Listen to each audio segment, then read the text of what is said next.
Okay, hello everyone. Here I want to provide a tutorial on how to change screen lock to a pattern on Samsung Galaxy A15 device.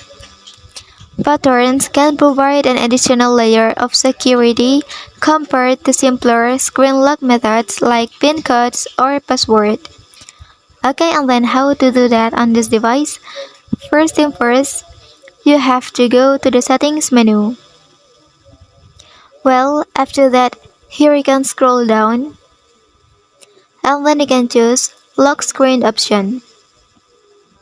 Well, and then here you can tap screen lock type. Well, and then please select pattern. Okay, and then please draw an easy pattern at least 4 dots. Okay, and then click next. And then you can confirm it as before.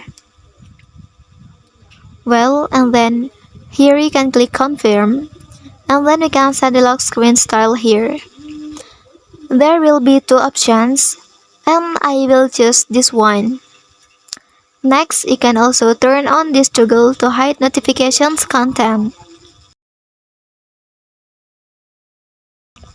Okay, last you can set notification to show here. When finished, and then you can click done. Okay, that's the tutorial on how to change screen lock to a pattern on Samsung Galaxy A15 device. If you are helped by this video, don't forget to like and subscribe to get other information from this channel. Thank you.